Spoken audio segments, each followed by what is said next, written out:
Olá, bom dia, sejam bem-vindos a mais uma aula sobre esse tema de inspirações para a vida. Sejam muito bem-vindos. Continuando com a lição, hoje nós vamos tratar especificamente de alguém que é muito injustiçada no meio evangélico. Maria, a mãe de Jesus. Exaltada acima do que deveria ser nos meios católico, ortodoxo e tal, e meio que relegada, meio que é meio tabu no meio evangélico. E também não deveria ser assim, deveria ser uma fonte de inspiração para a nossa vida, seu atendimento, sua abnegação diante do chamado de Deus. E é sobre isso que nós vamos tratar hoje. Submissão ao chamado de Deus, o enfrentamento das dificuldades com coragem. E é isso que nós vamos extrair dessa personagem hoje, ok? Já peço desculpas que dessa vez não foi possível providenciar o questionário para colocar para vocês, tá ok? Mas vamos lá, vamos tocar o barco. Pai Celeste, conduz, Senhor, essa lição. Pai de amor, seja presente conosco. Fala, Senhor, diretamente aos nossos corações, em nome do Teu Filho Jesus Cristo. Amém. Vamos lá. A lição de hoje a gente vai tratar, como eu já falei, de Maria. Em que Maria nos inspira? E aí, mais uma vez, eu tenho colocado aí, já desde a semana passada, eu comecei a colocar aí a leitura semanal que a revista nos recomenda, tá ok? Para você ler durante a semana. Vamos lá. De novo, aqui os objetivos da lição. É bom a gente atentar para isso aqui. O que a gente quer ao final da lição que você, aluno, aprenda. Vamos lá. A gente quer apresentar o início da trajetória de Maria, tá? Isso aí, para começar, a gente quer apresentar o início dessa trajetória ao aceitar o chamado de Deus. Quais são as dificuldades que ela encarou, o que passou pela cabeça dela e coisas daí. A seguir, a gente quer também que você reflita sobre as mudanças que surgiram na vida dela a partir do momento que ela resolve obedecer a Deus. E a gente quer traçar um paralelo dela com a gente, ok?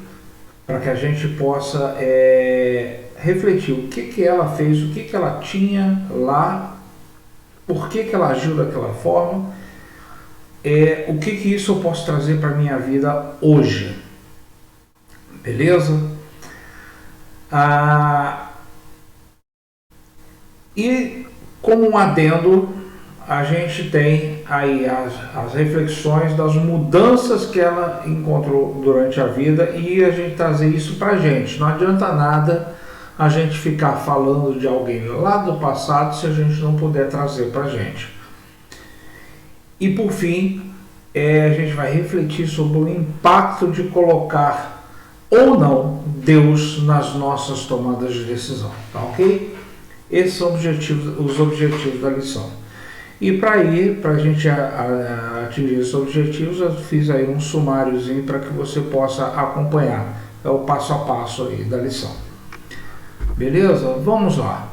O texto bíblico o texto vai desde o anúncio do nascimento de Jesus até o cântico de Maria. Tá? Em Lucas vai do 26 ao 56. Vamos lá. O nascimento de Jesus é anunciado. No 6º mês, o anjo Gabriel foi enviado por Deus a uma cidade da Galiléia chamada Nazaré, a uma virgem que estava comprometida a casar com um homem da casa de Davi, cujo nome era José. A virgem se chamava Maria. E aproximando-se dela, o anjo disse: Salve, agraciada, o Senhor está com você. Ela, porém, ao ouvir essa palavra, perturbou-se muito e pôs-se a pensar no que poderia significar essa saudação. Mas o anjo lhe disse: Não tenha medo, Maria, porque você foi abençoada por Deus. Você ficará grávida e dará à luz um filho, a quem chamará pelo nome de Jesus. Este será grande e será chamado Filho do Altíssimo. Deus, o Senhor, lhe dará o trono de Davi, seu pai. Ele reinará para sempre sobre a casa de Jacó, e o seu reinado não terá fim.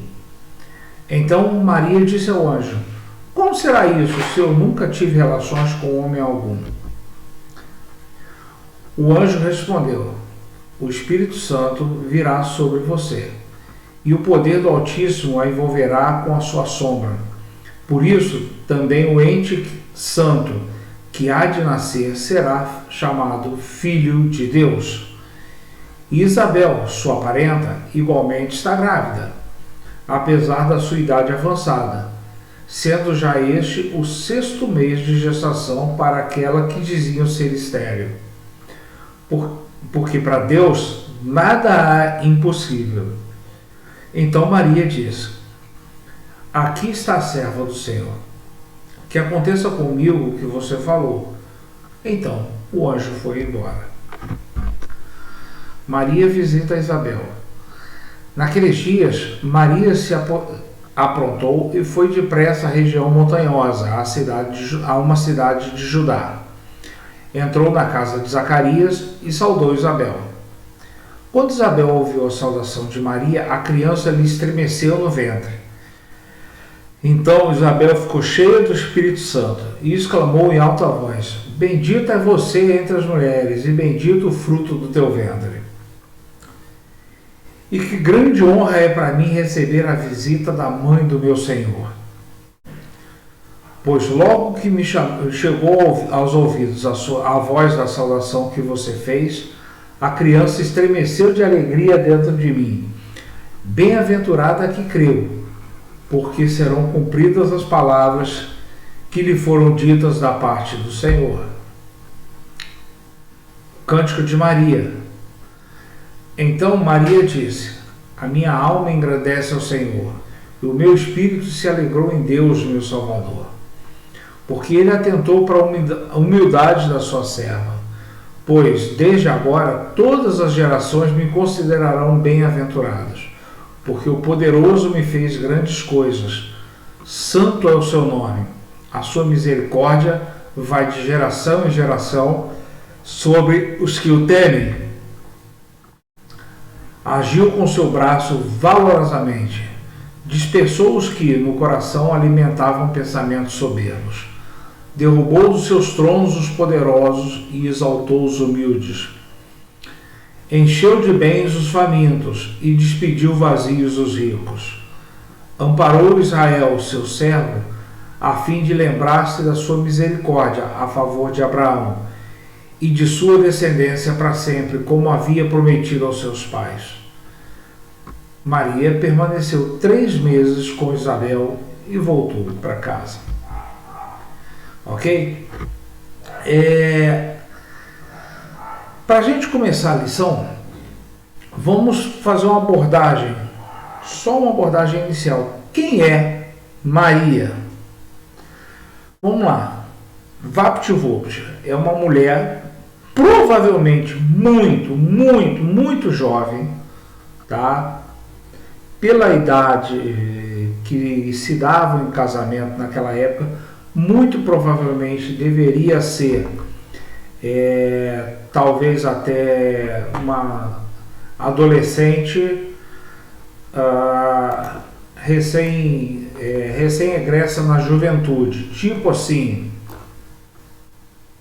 sei lá, 18, 19 anos, por aí, talvez até menos, tá? Mas isso é especulação.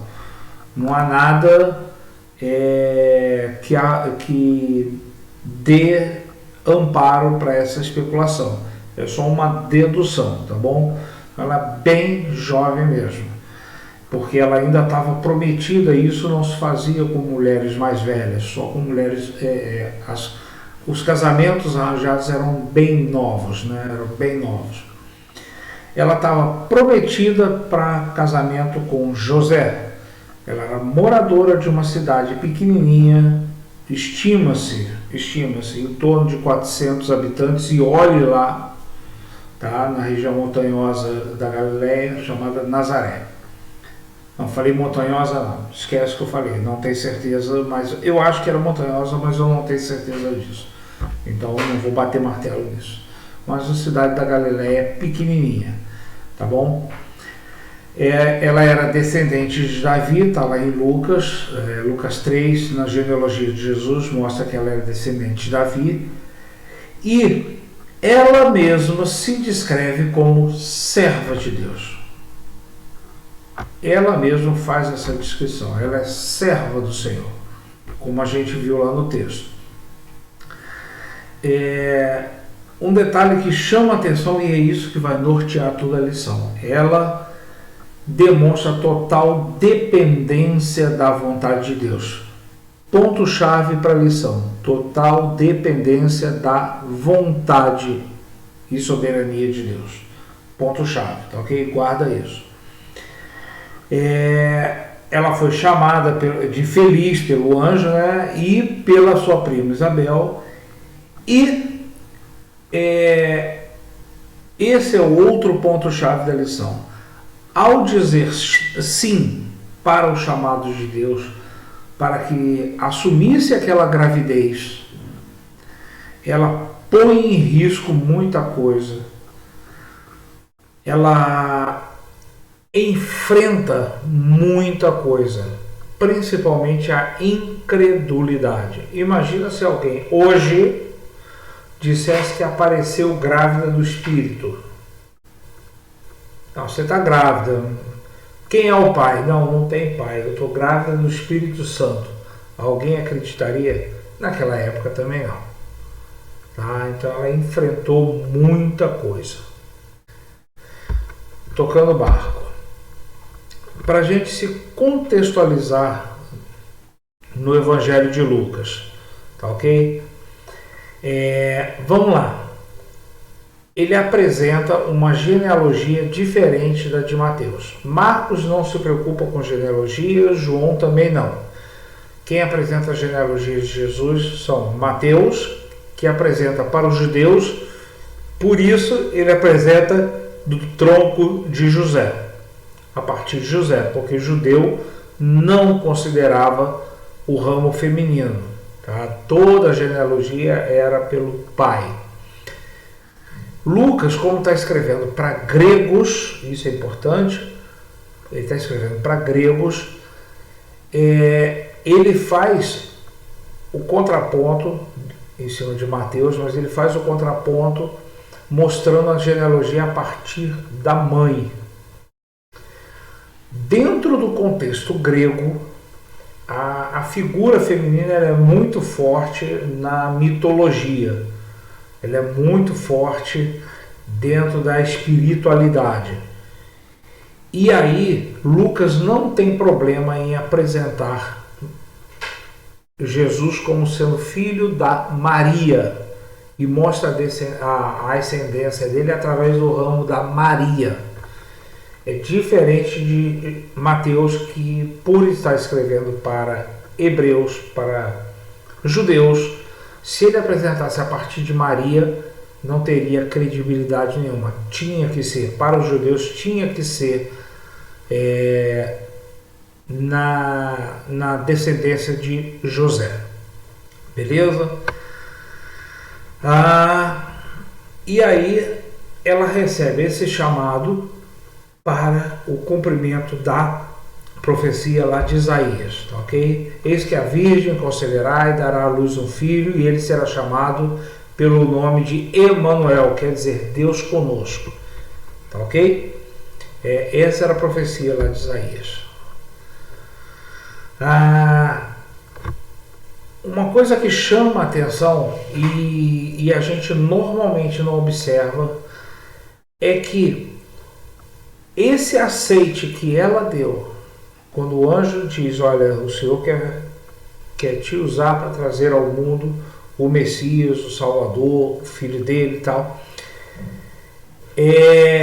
ela se desprende das amarras da sociedade, tá? Ela assume todas as consequências que essa decisão poderia trazer. Isso é muito importante a gente levar em consideração, tá? E para assumir essas consequências, ela tem que estar, senão ela não suportaria, tem que estar na total dependência de Deus. Ela tem que estar aberta à vontade de Deus, porque senão não consegue, não dá conta do recado. Tá ok?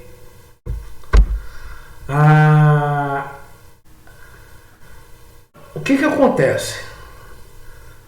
Quando ela diz sim, vejam, ela era prometida em casamento para José. Prometida. A gente vai ver lá na frente, cita Deuteronômio 22, se eu não me engano é isso, mas a gente vai ver lá para frente.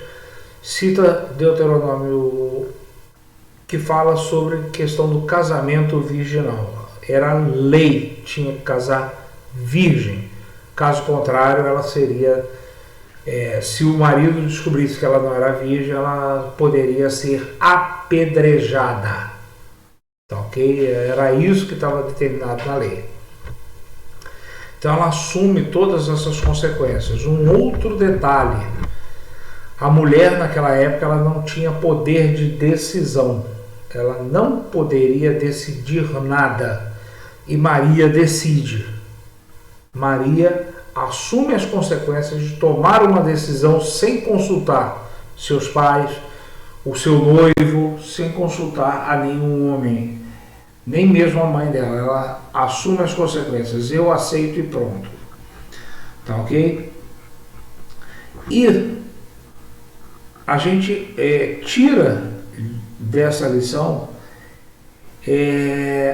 que o medo que ela deveria ter enfrentado, ou que ela provavelmente enfrentou, pensa, sentença de morte, apedrejamento, se transforma em coragem quando ela assume a vontade de Deus.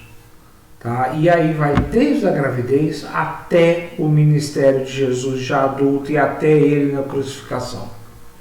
Tá? Ela acompanha Jesus.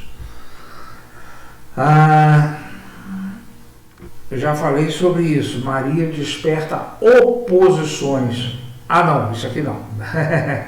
Maria, ela desperta oposições no meio da igreja. Isso aí é um ponto que eu acho muito falho da gente. Vamos lá. Uma frase que eu costumo dizer que essa frase é minha, tá? No mundo inteiro o protestantismo cresceu pela afirmação do que crê. No Brasil, eu acho que na América Latina toda, mas eu posso afirmar a respeito do Brasil. América Latina, eu acho. O protestantismo cresceu pela negação do que o católico crê. Infelizmente. Ao invés de dizer, eu creio nisso, não, o católico crê, então eu não creio. É uma balela, uma besteira isso. Tá? E acaba gerando muita confusão.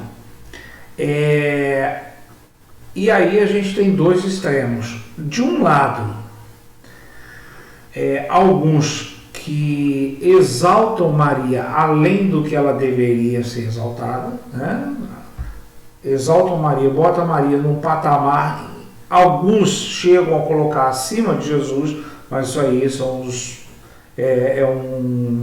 um extremo, tá?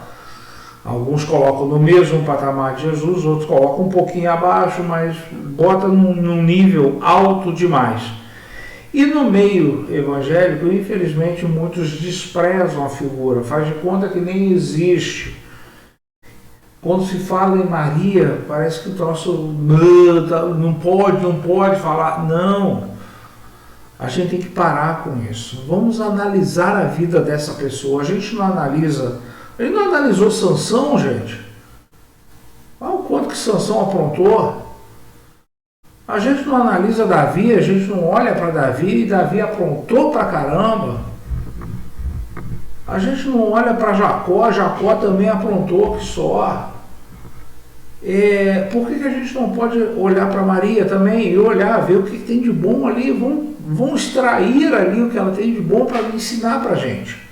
Tá ok? Os dois extremos estão errados. Aqui tem um ponto que é ponto de briga mesmo entre evangélicos e católicos. No século V, entre 420 e 450 e tal, são cunhados dois termos. Theotokos, em grego, né? Que quer dizer, traduzido, quer dizer, grosso modo, mãe de Deus. Tokos não é mãe, tá? Tokos é aquela que dá a luz, tá? Portadora, parturiente, tá? Mas esse termo foi cunhado nessa época. Nessa mesma época existe a alcunha de um outro termo, que é o Christotokos, que seria mãe de Cristo, ou do ungido, do Messias, tá ok? O concílio de Éfeso, no ano 431, mais ou menos, acho que é 431, eu teria que dar uma pesquisada melhor, mas acho que é isso mesmo, 400 e qualquer coisa, ele torna anátema, ou seja, ele diz que anátema não é amaldiçoado, mas é alguma coisa por aí, tá? Aqueles que usassem o termo Christotokos, né? Por quê? E aí a gente vai remeter para a lição passada, que é a questão da encarnação. Dizer para aquela igreja que se reuniu, dizer que Maria foi mãe apenas do homem Jesus e não do Filho de Deus, ou do próprio Deus encarnado, está lá em o Verbo se fez carne e habitou entre nós, João 1, seria, tá, dizer que ela foi mãe apenas do homem, seria dizer que o homem Jesus não era o mesmo Deus. Olha que visão diferenciada daquilo que a gente hoje prega. Os evangélicos usam, os protestantes usam o termo Christotokos, ou seja, mãe de Cristo, porque entendemos que ela não foi mãe do Deus Criador, mas apenas de Jesus, do Filho, tá? Mas aí é só para você abrir a sua mente, essa observação está aí apenas para você abrir a sua mente, enquanto uma discussão, às vezes ela reverte para um lado que não deveria ser. Ok? Se Jesus é o Verbo encarnado, se ele é o próprio Deus, então ela é mãe de Deus. Ok? A afirmação dos católicos é essa. Nós, evangélicos, pregamos muitas vezes que ela só é mãe do homem Jesus, porque Deus já pré-existia. Ok? São visões diferenciadas. Ok? Continuando, isso aí é um parênteses na lição, não tem muito a ver com a lição, mas é importante a gente ter essa noção para evitar discussões infrutíferas muitas vezes. Conhecimento nunca é demais. A lição traz um paralelo que eu nunca tinha parado para observar e é muito interessante. Ela faz um paralelo de Maria com Sara. E mais para frente um pouquinho a gente vai ver que também tem um ponto ali com Zacarias. Mas Sara recebe o anúncio de que ela ficaria grávida. Ela já era velha, já bem idosa, alguns afirmam, se eu não me engano, 90 anos, alguma coisa assim. E era estéril, ela nunca teve filhos. Maria recebe o anúncio ainda quando era muito jovem, muito jovem. E os posicionamentos são completamente diferentes. Sara não acredita, acha engraçado, acha que é uma piada e ri do anúncio. Maria fica com medo, mas ela diz, tá bom, vamos lá, eu aceito, eu topo. Então são situações completamente distintas, mas é interessante esse paralelo. Esse sinal, a gravidez virginal, ou seja, sem a presença de um homem, mas principalmente a presença de Deus engravidando Maria, Deus fazendo o seu filho nascer do ventre de uma mulher, ela é um sinal importantíssimo da exclusividade da intervenção divina. Se não fosse Deus, não haveria plano de salvação. Isso aí é importante. Foi necessário Deus agindo ali para que houvesse a salvação. Tá ok? Bom, vamos lá. Um ponto da lição que é muito interessante. Maria sendo colocada como um instrumento de Deus. Deus vai usar aquela jovem. O que acontece? Quando o anjo chega para ela e chama, salve a graciada. A graciada é aquela pessoa que recebeu uma graça. Ela não entende nada. Agraciada por quê?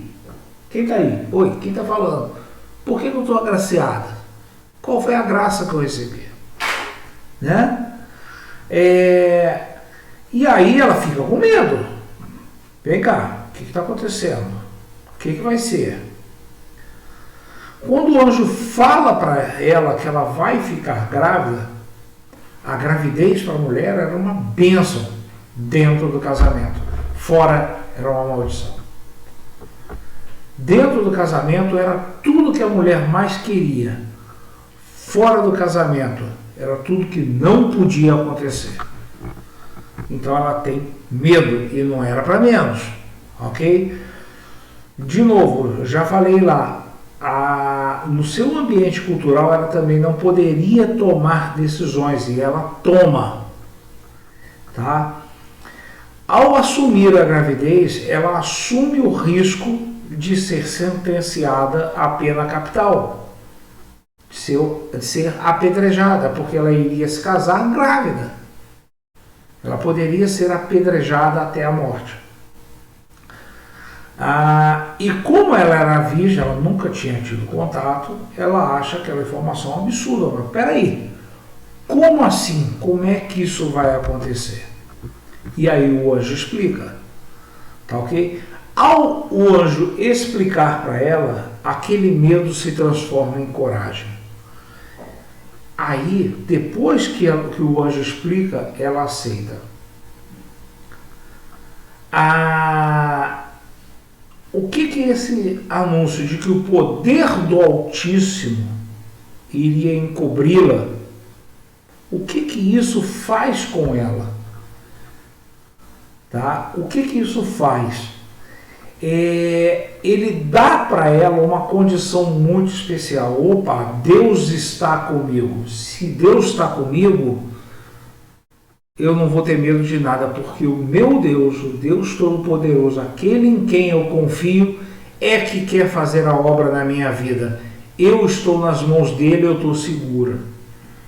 Essa é a transformação do medo em coragem. Tá ok? E aí está aquele slide que eu falei. Ao receber o anúncio, ela questiona. Peraí, como assim? Me explica isso direito. Sara, quando recebe a notícia, ri, que ela não acredita. E Zacarias, quando recebe a notícia de que a mulher dele, a Isabel, já velha, já tinha cessado, não era velhinha como Sara, mas já era já idosa, já talvez na menopausa e tal. Ele não acredita e, por ele não acreditar, ele fica mudo até o nascimento de João, o Batista. Ok? E aí está a transposição. O exemplo dela deveria ser para a gente seguir. Deus está me chamando, eu vou confiar, seja o que Deus quiser. Senhor, estou pronto. Faça-se em mim a tua vontade. Um exemplo para nós. Ok? De novo, nesse slide aí, aquela coisa que eu falei, a mulher não poderia tomar decisões sozinha. A mulher tinha que pedir, qualquer decisão que a mulher tomasse, teria que ser ratificada por um homem da família, ou o pai, ou um irmão mais velho, ou o marido. Tá, ok? Qualquer decisão. Só que essa não tinha volta. Ficou grávida, não tem mais volta. Ok? Maria toma essa decisão, ela rompe com as amarras da sociedade. E ela assume os riscos. Mesmo que eu venha a sofrer alguma sanção, a sofrer alguma punição, a pena capital eu não vou levar, porque Deus quer usar, Deus é quem está colocando o filho dele aqui e esse filho vai nascer. Isso aí eu posso ficar seguro que vai acontecer. Então, a confiança de Maria em Deus é algo assim extremo. Será que nós temos a mesma confiança? Nós temos essa confiança? Fica a pergunta. Um detalhe que a gente não costuma observar, eu mesmo nunca tinha observado, foi observar enquanto estava preparando a lição. O cântico de Maria é um cântico profético. Ela está anunciando a respeito do ministério de Jesus, e aí ela se torna uma profetisa. Não somente por predizer, mas principalmente porque ela dá lugar à voz de Deus. 2, ela anuncia a vontade de Deus, anuncia o oráculo de Deus. 3, ela assume na sua própria vida as consequências de servir a Deus. Algo bem característico de um profeta. Ela assume na sua vida as consequências de colocar Deus em primeiro lugar. E um detalhe que no cântico de Maria fica bem claro, ela subverte aquela ideia do Messias que eles tinham, que seria o Messias rei. O cântico dela é completamente avesso. Ele diz, ele veio para exaltar os humildes, ele veio para se misturar. Ele veio para estar junto do povo, para ser o Deus conosco. Ok? Ela não somente canta a vitória de Deus, mas ela expressa que ela está certa da libertação. O Messias chegou. Tá ok? E aí tá, nesse slide fala a respeito do que está sendo prometido. Um Messias que vem para dispersar orgulhosos, que vem para derrubar poderosos e exaltar humildes, que veio para saciar, encher os famintos e despedir vazios os ricos, aqueles que estão cheios de grana, que não depende de ninguém, vai, some, vocês não têm direito a nada. Vem colocar aqueles que eram oprimidos na posição de exaltação. Ok?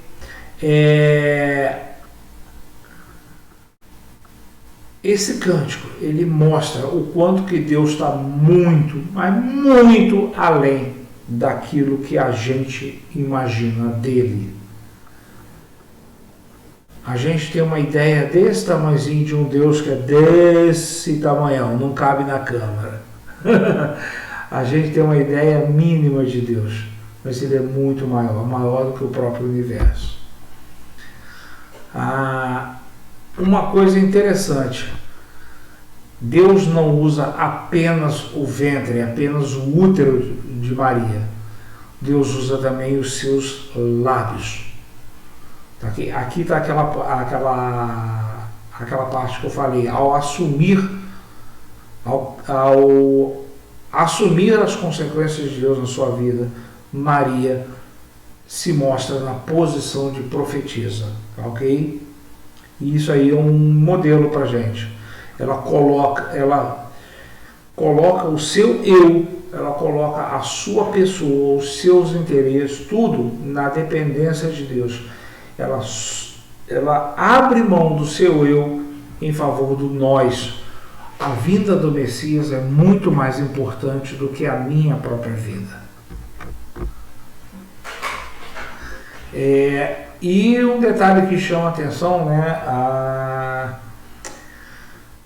Ela não foi útil apenas para gerar Jesus. Ela cria Jesus, educa e acompanha. Ela se torna discípula de Jesus, acompanha Jesus até o momento da cruz e depois, lá na ressurreição, ela também acompanha Jesus. A Bíblia não relata, mas ela provavelmente acompanha também durante aqueles 50 dias. 50? Perto de 50 dias, onde ele ficou por aqui antes da ascensão.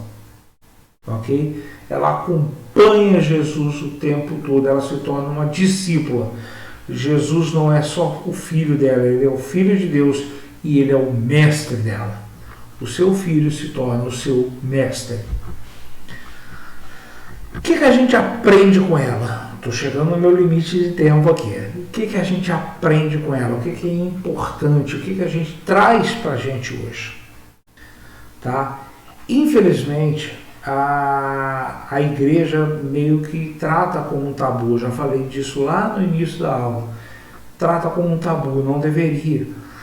A gente não coloca ela num pedestal. Não é para colocar ela num pedestal, mas é para olhar com mais carinho essa pessoa que arriscou tanto e que quer ensinar para a gente o que é ficar na dependência de Deus. Tá ok? A própria Bíblia não fala muito dela, então não tem destaque nenhum, só coloca ela junto com todas as pessoas que acompanharam Jesus. Mas isso não desmerece o seu valor como servo. O fato dela estar no bolo não quer dizer que ela seja menos. Não quer dizer que ela seja menos. Tanto que é destacada a sua abnegação. Ok? E aí ela coloca toda a sua vida. A gente vai entrar agora num ponto-chave da lição. Ela coloca toda a sua vida, todos os seus planos, até mesmo no seu casamento. Ela arrisca o seu casamento em favor do plano de Deus. Ela arrisca até mesmo o seu casamento em favor do plano de Deus. Os planos dela com o seu futuro marido são mudados, completamente mudados. A sua espiritualidade é mudada. Maria é outra depois desse anúncio, depois de dizer sim. Ok? E é isso que a gente vai ver aqui para frente. Eu vou tentar ser bem sucinto para manter dentro da proximidade dos 40 minutos que eu prometi para vocês. Mudança de planos. Quais eram os planos de Maria? Eu vou me casar, meu marido vai me sustentar, eu vou ser feliz com meu marido, eu vou gerar muitos filhos, e por aí vai. Esse era o plano de qualquer mocinha daquela época. Já estava agendado, ela, não sei diante daquela sociedade de casamentos arranjados, se ela já conhecia José ou não. É muito provável que sim, tá? Mas tudo agora está nas mãos de Deus. Agora não tem mais domínio sobre nada, tudo está nas mãos de Deus. Ela estava nos preparativos para o seu casamento. Estava vivendo aquele momento. Qual noiva que não tem todo um preparativo especial para o seu casamento? Tudo isso tem que ser mudado, porque ela disse sim. Se ela dissesse não, a vida continuaria, mas ela disse sim. Tudo muda, ok? Agora, um detalhe: o dizer sim não quer dizer que ela não teve medo. Não quer dizer isso. Quer dizer que ela botou a sua dependência nas mãos de Deus. A sua sobrevivência estava agora nas mãos de Deus. E isso foi fundamental para que ela pudesse superar o medo. E até mesmo a situação de incompetência para a missão. Será que eu vou saber educar o Filho de Deus? Como é que vai ser? Será que eu vou dar conta? Né? Aí a gente faz a transposição. Ao abrir mão dos seus planos pessoais, ela se abre para viver experiências diferentes. E é isso que a gente tem que trazer para a gente. Ao colocar a minha vida nas mãos de Deus, eu estou me abrindo para que Deus faça o que Ele quer, como quer, quando quer comigo. E aí eu vou viver experiências extraordinárias. Extraordinárias. Mas para isso eu preciso dizer sim. Outra mudança no seu relacionamento. E aí eu vou falar diretamente para o público-alvo dessa classe de jovens. Nossos relacionamentos estão nas mãos de Deus, refletem a vontade de Deus. Nossos relacionamentos são espaços para que Deus haja na nossa vida, ou Ele não tem espaço na nossa relação? Meu relacionamento conjugal, meu relacionamento com meus filhos, meu relacionamento com os meus amigos, nossas relações têm espaço para Deus? Esse é o ponto importante. É preciso trazer Jesus para dentro dos nossos relacionamentos. É preciso fazer isso. E cuidar para que a gente não abra mão do mais importante, que é Jesus, em prol de um relacionamento. Quando esse relacionamento se torna abusivo, alguma coisa precisa ser mudada. Fica o recado. Um outro ponto que normalmente a gente não olha: colocar suas vidas nas mãos de Deus, seus relacionamentos nas mãos de Deus, pode te abrir, tá? Os nossos relacionamentos podem servir para um propósito muito maior. O casamento de Maria precisou de um homem forte, um homem de pulso, que soubesse encarar aquela situação. Eu vou ser pai de um filho que não é meu, numa sociedade que vai me julgar, mas ele assumiu. Teve medo? Teve. O anjo foi lá, falou com ele, e ele também confiou. Não vamos esquecer, José também confiou. José também confiou. Esse relacionamento de Maria com José, esse relacionamento tinha Jesus no meio. Tinha Jesus no meio. Abra a sua mente, abra os seus relacionamentos, abra o seu coração para que Jesus esteja no meio das suas relações. Ok? Por fim, mudança na espiritualidade. Maria com certeza não foi outra depois dessa visão do anjo, depois desse anúncio, depois de dizer sim. Maria com certeza foi outra. Ela, por ter aceitado a missão de Deus e se colocado nas mãos de Deus, ela encontrou uma acolhida no coração de Deus que ela talvez ela não tivesse experimentado até então. Passou a confiar a sua própria vida, a sua existência a Deus. Deus é quem me protege, porque pela sociedade eu estou lascada, eu estou morta, eu serei apedrejada, mas é Deus quem me protege. E aí, ao dizer sim, aquela menina amedrontada, ela irrompe num cântico profético. Aquela menina amedrontada hoje é uma profetisa. Ao encontrar lá com Isabel, ela se torna uma profetisa. Ela é totalmente transformada.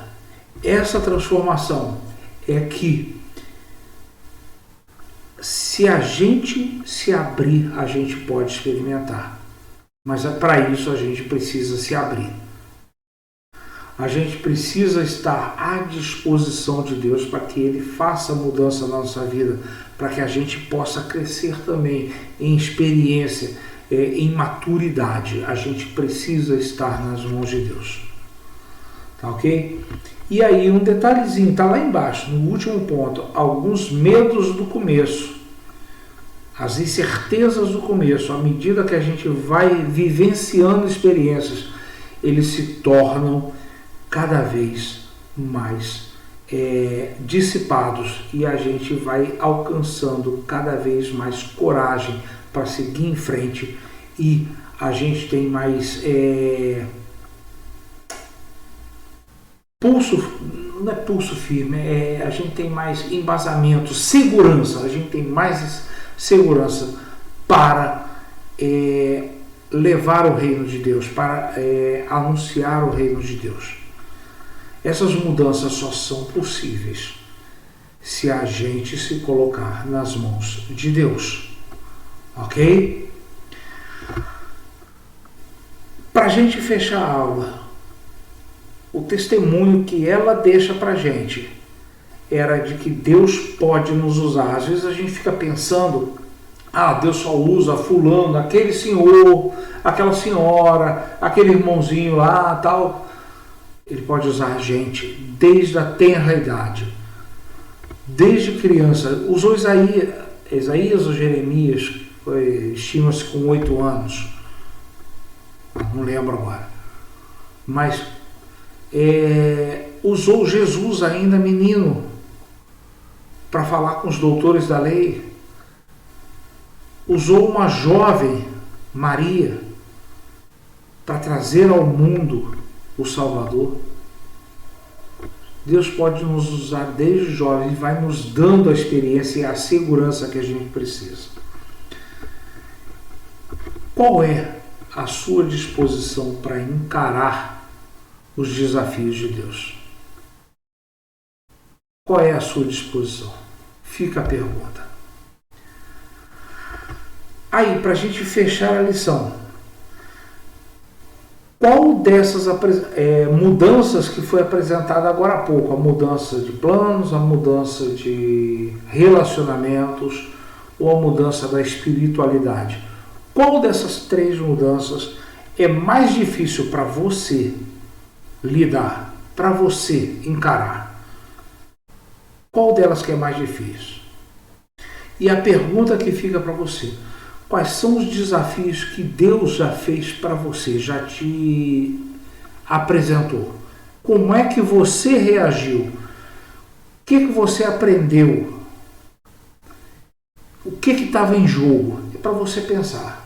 Para você pensar, o que estava em jogo? Como é que você reagiu? Né? Que lições você tirou disso? E uma última pergunta: quais são as chances de você abrir mão do seu eu, dos seus planos, de tudo seu, em favor do nós, do coletivo, daquilo que é mais importante. Quais são as chances? Fica a pergunta para você.